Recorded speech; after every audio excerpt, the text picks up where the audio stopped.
Magandang hapon mga kabay. So ito yung pangatlo ko na repair nitong araw na to. Araw po ng Lunes ngayon. Ayan. Kahit nakakatamad man yung araw ng Lunes mga kabay, kailangan natin pumasok. So ayan mga kabay, sasaksak natin.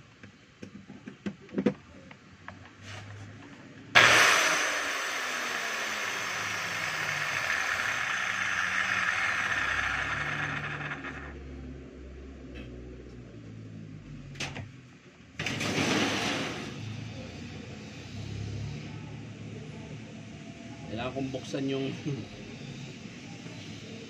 sa lakas ng alikabok mga kabay. Pupandaran natin ulit mga kabay.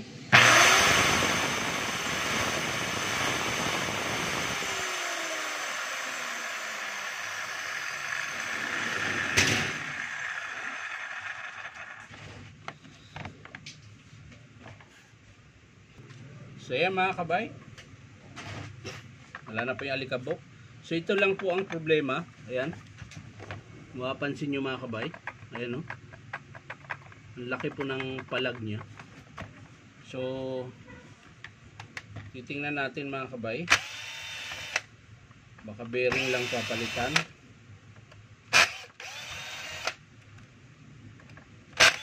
So kung bearing lang mga kabay, eh gagawin na po natin. O antayin, hindi rin pwede mga kabay na bearing lang dahil meron pong sira yung cord nya.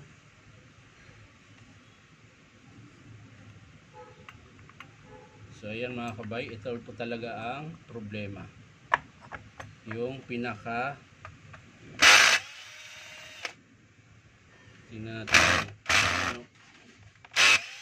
silipin natin mga kabay kung ano number ng bearing.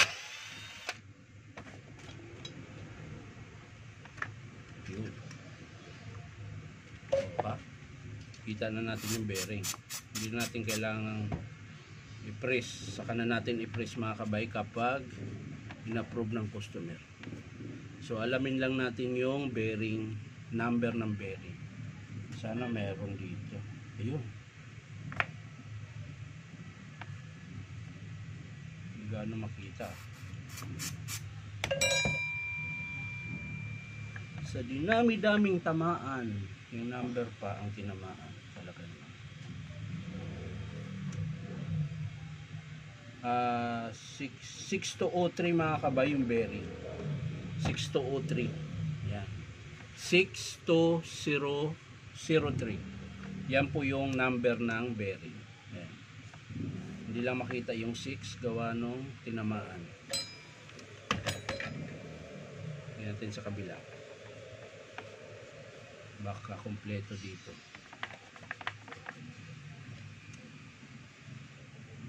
Wala, ito lang yun.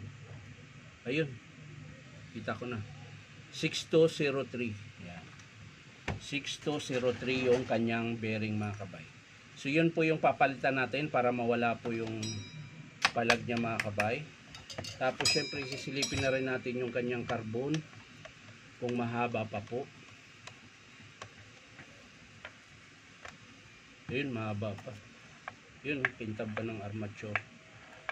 So walang problema sa carbon mga kabay, mahaba pa. So ang i-estimate lang natin ay ayun, may tama din yung plug ay cord nya. So papalitan din natin yun.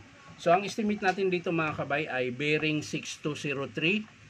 6203 yung bearing sa harap. Yun po yung kumakalog. Ayan. Tapos okay pa yung switch. Yung cord protector niya mga kabay, ito bali na rin, nandito na sa dulo. Ito po yung cord protector. Ayan. Dapat nandito po yan, kaso lang nabalik. Tapos magpapalit din po tayo ng cord, itong cord niya. Ayan. So yun po yung estimate natin, cord protector, tsaka 6203 na bearing sa harap. So yan lang mga kabay. Maraming salamat po sa panonood at palike and share na rin po. At syempre po, subscribe na po ito ng YouTube account na Inom Tabay. So maraming salamat mga kabay. Bye-bye.